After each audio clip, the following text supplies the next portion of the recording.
नमस्कार दोस्तों, मैं डॉक्टर कोमल बहल। आज इस एपिसोड में हम चरक सूत्र अध्याय नंबर 12 वात कलाकली अध्याय के बारे में पढ़ेंगे। इसमें संभाषा परिषद दिया गया है, जिसमें बहुत सारे ऋषियों ने एक दूसरे से क्वेश्चंस पूछे हैं, फिर उसके आंसर्स डिस्कस किए हैं। बेसिकली एक डिस्कशन हुई है वात के ऊपर। इसमें वात के गुण आपको डिटेल में देखने में मिलेंगे। वात के गुण, वात के दोष एंड इसके प्रकोपक कारण, इसके प्रशमन कारण, तो वायु के बारे में इसमें डिटेल में आपको मिलेगा। फिर पित्त के बारे में भी बताया है एंड फिर कफ के बारे में भी डिस्कस किया गया है। तो एक संभाषा परिषद तो है इस अध्याय में, अध्याय नंबर 12। एंड अगर आप देखें तो टोटल चरक संहिता में कितनी संभाषा परिषद हुए हैं? 7 डिस्कशंस हुए हैं, ठीक है। जिसमें से सूत्र स्थान में एक संभाषा परिषद मिलेगा आपको, और सूत्र 26 में भी आपको एक संभाषा परिषद मिलेगा रस के ऊपर, रस विषयक संभाषा परिषद, जिसमें 10 ऋषि ने डिस्कशन किया था। सूत्र 1 में जो संभाषा परिषद है वो 53 प्लस ऋषियों ने आयुर्वेद अवतरण के ऊपर संभाषा परिषद किया था। तो इसी तरह इस अध्याय में भी संभाषा परिषद हुआ है वात को लेके। वात में जो इस अध्याय का नाम है वात कलाकली अध्याय। वात कला का मतलब क्या होता है?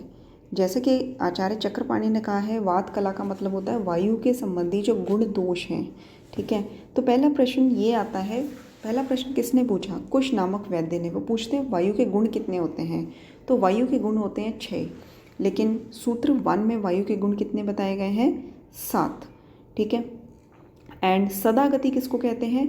सदागति वायु का पर्याय है। जहाँ सदागति वायु का पर्याय आचार्य चरक ने बताया है, वहीं पर सुश्रुत ने वायु को अव्यक्त बोला है, रजो बहुल बोला है, द्विर्गुण भी बोला है। मतलब जो जिसमें 2 गुण होते हैं। 2 गुण कौन से हैं? शब्द और स्पर्श। दूसरा प्रश्न कुमार शिरा भारद्वाज के द्वारा पूछा गया है कि वायु के प्रकोप के कारण क्या होते हैं।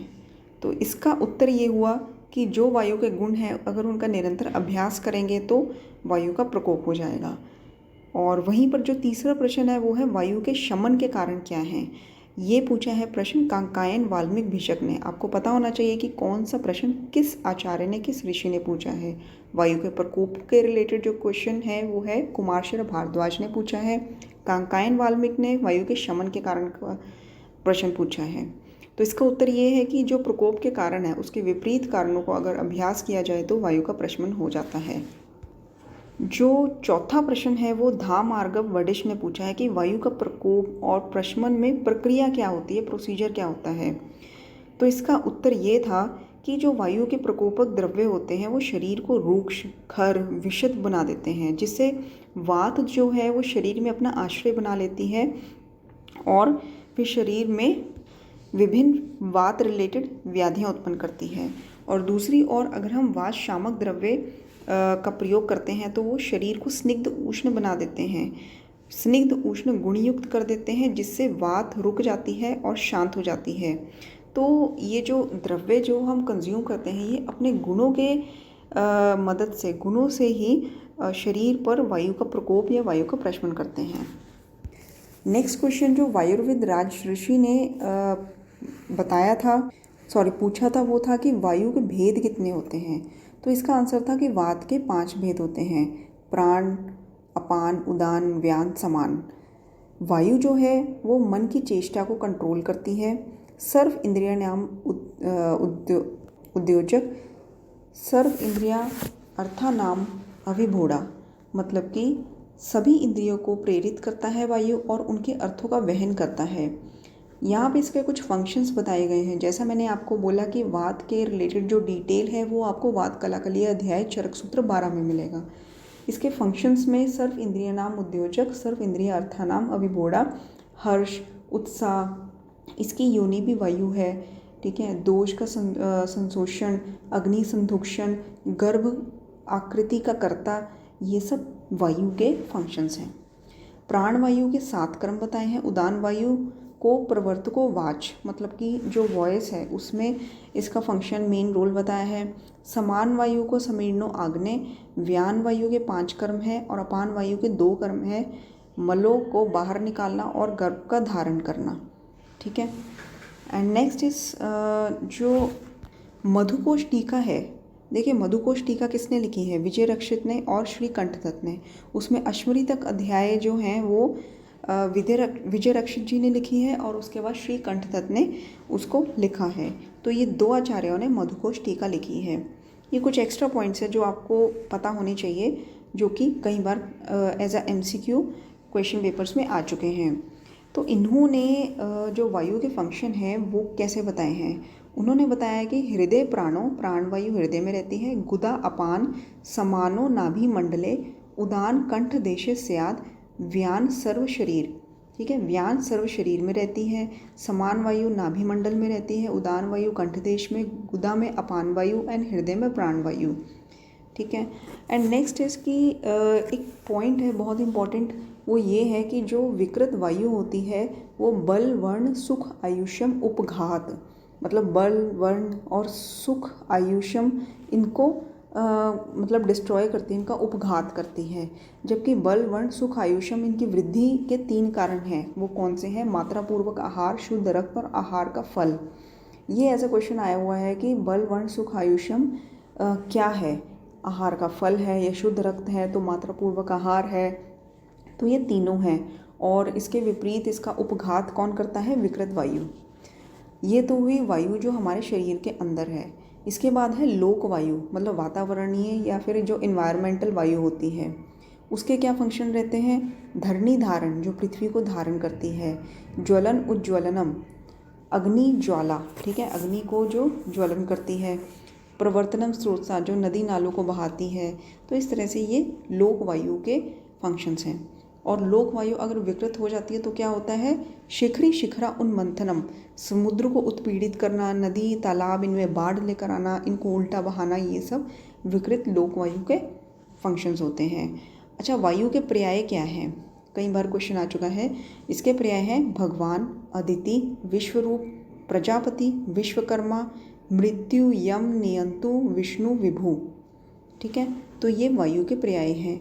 भगवान तो दिशा का भी पर्याय होता है, अदिति विश्वरूप आत्मा का भी पर्याय है। बाकी मैंने आपको बता दिए हैं, प्रजापति, विश्वकर्मा, मृत्यु, यम, नियंतु, विष्णु, विभु। एंड नेक्स्ट क्वेश्चन आ जाता है पित्त पे। दोस्तों मैं आपको ये जो एपिसोड्स में अध्याय पढ़ाती हूँ ये पूरा निचोड़ है जिसमें सारा कुछ कवर भी होता है एंड 10 to 15 मिनट्स में आपका पूरा चैप्टर कवर हो जाता है। बार बार सुनेंगे तो वो चैप्टर आपको अच्छे से याद भी हो जाएगा, आप इजीली MCQs को सॉल्व भी कर सकेंगे। तो चलिए नेक्स्ट पे आ जाते हैं। मारिच, जो ऋषि मारिच हैं उन्होंने पित्त के रिलेटेड क्वेश्चंस पूछे। ये आपको पता होना चाहिए कि पित्त के रिलेटेड क्वेश्चंस या प्रश्न किस ऋषि द्वारा पूछे गए थे, तो मारिच ने पूछे हैं। ठीक है, उन्होंने पित्त के बारे में बताया है। क्या बताया है, अग्निरेव शरीरे पित्त अंतर्गत कुपित अकुपित शुभाशुभानि करोति, पक्तिम दर्शनम अदर्शनम, मात्रा अमात्रा तत्व, उष्णम प्रकृति विकृति, शौर्य भय क्रोध हर्ष मोह।